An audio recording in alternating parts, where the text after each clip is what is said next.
Биздин оюбуз мындай, жана туурубуз, кыргызча туур деп коет. Позициябыз мындай да, 1 миллиард 700 миллион доллар Кытайдан карызды биздин өкмөт алды, бийлик алды, мурунку бийлиги. Кайтарып бере турганыбыз 2,5 миллиард доллар. Негизден чыгарып алган. 1,5 миллиард эмнеге алынды? Датка кеминге, Бишкек ТЭСке, альтернатив жол, түндүк түштүк жол, жана Датка подстанцияга, жана башка жерге. 1 миллиард 700 миллионду мен кол менен санап берейин. Мисалы, Бишкек ТЭСтен азыр болжолду айтып атканымда, бул башка эксперттердин айткандагысы, тергөө органдарынын айткандагысы, депутаттардын сөзү менен айтайын. Бишкек ТЭСтен 150 миллиондой желип атабы. Датка кеминден кем дегенде 150 миллион желип атабы, 300 миллион санап турганбыз. Теги Бишкек Торгар жолунан 50 миллион желип атабы.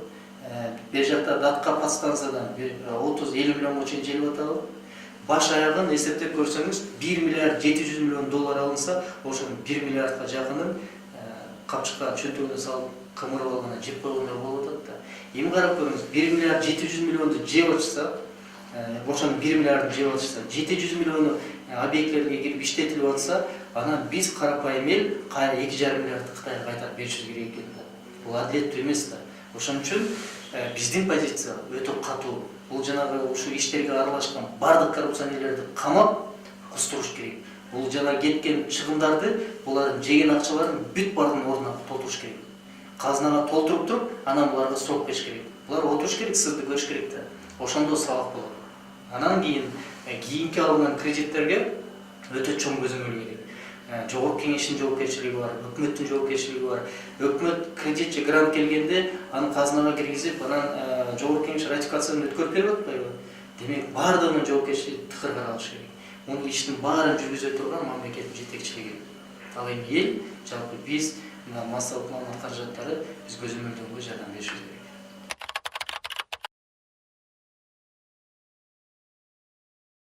Эми эмне үчүн биз ушу 1 миллиардтай биздин акчаны жеп атса, биз аларды жөн эле түрмөгө камап, 2-3 жылдан кийин аларды еще багып түрмөдөн ооруп калсаларды дарылап, анан кайра чыгарып беришибиз керек. Эмнеге? Ошон үчүн буларды кустуруш керек. Болгон жана байлыгын мамлекетке конфискация кылып, анан аукциондон саттырып, мамлекеттин чыгымын толтуруш керек да кайра. Антпесе болбойт, антпесе бул көнөмүш адат болуп калды да. Эгерде мурун коррупционерлер, мамлекеттик кызматкерлер, үлкөрлөр мындай 1 миллион, 5 миллион деп жешсе доллар менен, азыр 100 миллион, 100 миллион деп жеп калышты да. Эмнеден? Демек, жоопкерчилик жок, көзөмөлдөй турган орган жок, эл тынкуйуп карап турат. Мындай болбойт. Мындан кийин бардык нерсени тыкыр карап, айтып, талаптар коюп турушубуз керек. Бул бардыгыбыздын милдети жана жоопкерчилигибиз.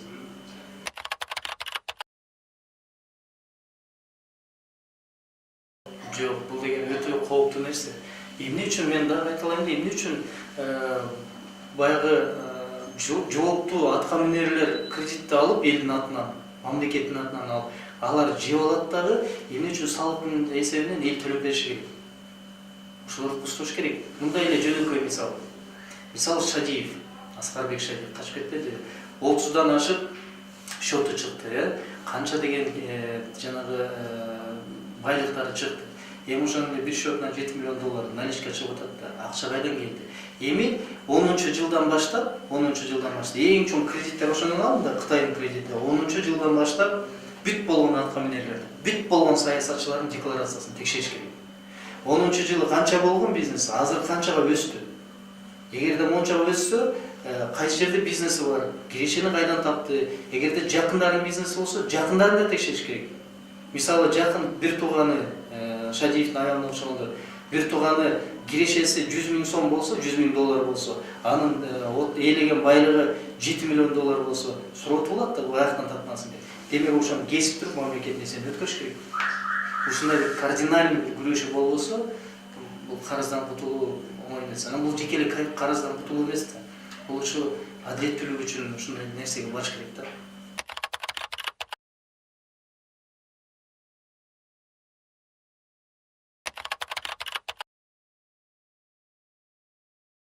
Мен оюмча мындай башкача да, мен оюмча президент Сооронбай Жээнбеков бул иштерди башынан баштагандан кийин экономиясы бузулду да. Себеби биринчи кадрлык перестановкаларга каршы чыкты, Алмаз Шишевич. экинчи могу коррупциялык схемалар ачыкка чыгып баштагандан кийин тиги иши каршы чыкты. Ошондон улам бул иштин баары ачыкка чыгып калды да. Чыккандан кийин мамилеси сөзсүз түрдө жаман болду. Анан ишенип атабыз, баары сиз үмүт кылгандай эле мен да үмүт менен отурам. Аягына чыгыш керек.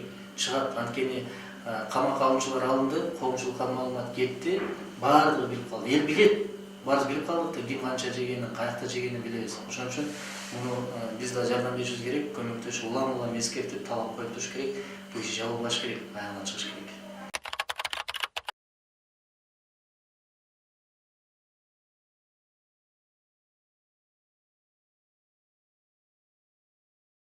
Өкмөттүн иштешине эмес, өкмөттүн жогорку кеңештин сапатына карата өкмөт улам бат-баттан алмашып атат да.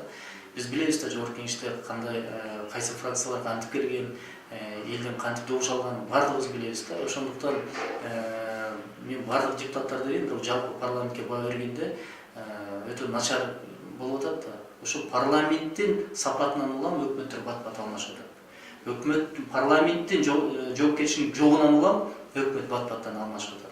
Парламенттин милдетин аткарбагандан улам өкмөт бат-баттан алмашып атат. Айткылачы, кайсы парламент качан өкмөттүн отчетун толук укту эле? Уккан жок да. Ошондуктан мен ойлойм, бул Мухаммедкалый Дүйшекеевичтин дагы өкмөттүк өмүрү кыска болот болуш керек. Эң эле узун 1,5 жыл болгон. Жантүрк Сатыбалдиев жолдошуп отурган. Жылдын аягына чейин мүмкүн 19 ортосуна чейин отурушу мүмкүн. Мен так эле жооп берем. Эгерде эле Мухаммедкалый Дүйшекеевич өкмөттөн кетип кала турган болсо, 1 жыл болобу, 1,5 жыл болобу, анын ордуна ким келет дебейсизби? Анын ордуна ошол эле фракциялардан тандалган бирөө келет. Аны сиз экөөбүз дайындай албайбыз. Сиз экөөбүз азыр бирөөнү айтсак дагы ал болбойт. Анткени сиз экөөбүз идеалдуу өкмөт башчысын айтабыз да, туурабы? Андай болбойт. Эмнеге? Анткени жогорку кеңеш чечет. Жогорку кеңеште 6 фракция чечет. Ошол жакта 6 партиянын лидери чечет. Мына ошолордун айтуусу менен бир өкмөт башчы болот. Ал дагы 1 жыл иштейт, 1 жылдан кийин кайра кетет. Мен айтып атпаймынбы, толугу менен буяктан жогорку кеңеш жаңырышы керек. Жогорку кеңешке сапаттуу, билимдүү, тажрыйбалуу, мекенчил, чынында эле жан дили менен мамлекет үчүн, эл үчүн жан өрөгөн биздин инсандар келиш керек. Азыр айтыңызчы, ким бар? Тармак менен иштегендер парламентте ким бар? Жок да. 90%, 99% коммерсанттар отурат да. Депутаттар таарынбасын мага. Мен ушу ар бир сөзүмдү айтам да. Мурун легендарлуу парламент менен салыштыргылачы. Легендарлуу парламентте интеллигенция болгон. 150 киши интеллигенция отурган. Жазуучуларыбыз болгон. Мына ошол жерде мугалимдер болгон, врачтар болгон, дыйкандар, фермерлер болгон. Ар тармактын, ар региондун, аймактын өкүлдөрү болгон да. Ошолор талашкан. Дыйкан дыйканга тартат жана. Фермер фермерге тартат да. Мугалимдер сөзсүз түрдө мугалим өзүнүн маселесин билет да. Коммерсант мугалимдин маселесин билбейт. Жада калса биздин министрлер мугалимдин канчаларын билбей атпайбы? Анан эмнени айтабыз? Ошон үчүн мен айтарым, өкмөт таза жана так иштеш үчүн парламентте жоопкерчилик болуш керек. Бизде мыйзамдар эң жакшы жазылган Борбор Азия мамлекети боюнча. Ушул мыйзамдарды эле иштетип коюш керек. Баягы орустар айтат го, колесо не надо придумать депчи. Армениянын президенти эң жакшы сөз айтты да. Ага суроо беришти да, парламенттик башкаруу жакшыбы же президенттик башкаруу жакшы? Ал бир эле жооп берди. Маселе система, башкаруу системасында эмес, маселе адамда, адамдын жүрөгүндө да. Президенттик болобу, парламенттик башкаруу болобу, адам келген команда жакшы иштеп берсе, ошолор оңдоп коет. Мисалы парламентке эгерде идеологиясы күчтүү, максаты бекем, таза, мекенчил инсандар, билимдүү, тажрыйбалуу адамдар келсе, алар сөзсүз түрдө мамлекет эл үчүн жан өрөп чуркашса, жакшы чечимдер кабыл алат да. Алар жебейт, алар ичпейт. Эми мамлекет үчүн бир 5 жыл экен, 5 жыл жебей ичпей иштеп койсо болот да. Биздикилер көрүп атпайсыңарбы? 1 жыл депутат болгондон кийин мен мисал менен айтып атам да, эгерде Audi айдап, бир Mercedes айдап келсе, 2 жылдан кийин Land Cruiser 200 айдап болот атпайбы? Акчаны кайдан алып атат?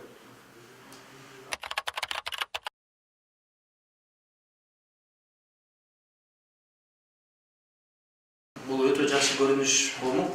Бизде такыр эле оппозиция жок деген да туура эмес.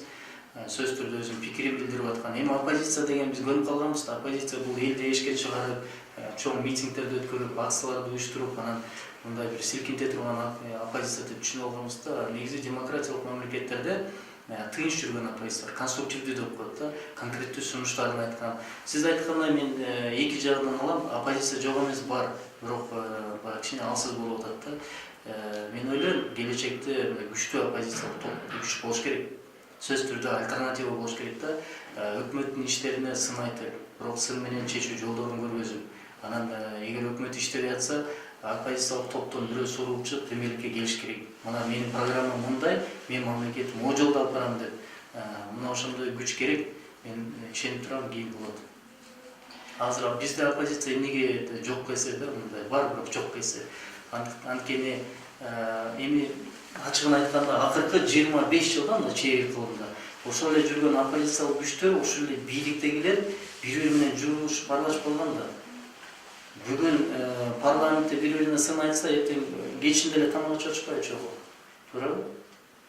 Бүгүн сын айтып бири-бирин жамандап алса, эртең эле бири-биринин кудасында жүрбөйбү? Ошон үчүн мен айтам да, 50-60 жылкы саясатчылар доор бүттү. Булар эми мындай пенсия алуучу убактысы келди.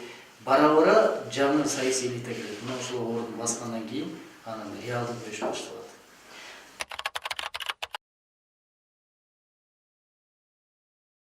Сапар Исаков эч качан саясатчы болгон эмес.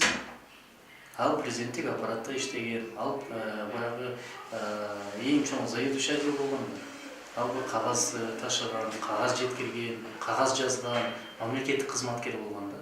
Саясатчы деп кимди айтат? Жанагы сиз мисал болгондо Арменияны мисал болгондо, элин алдында жүргөн, саясатка күйүп бышкан, бир нече жолу сокку запкы жеген, мындай тажрыйбалуу адамдарды саясатчы дейт да. Саясий ишмердүүлүк деген башка да. Анан Сапар Исаков саясатчы болгондуктан саясий элита ошол кезде саясий элита катары келди деген бул жаңылыштык сөз. Аны билесиз кандай келген. Атамбаев келип бекиткен премьерликке жогорку кеңеш 105 депутаты добуш менен деген колдогон. Ошол эле 105 депутат кайрадан кызматтан алды. Бизде принцип деген жок да.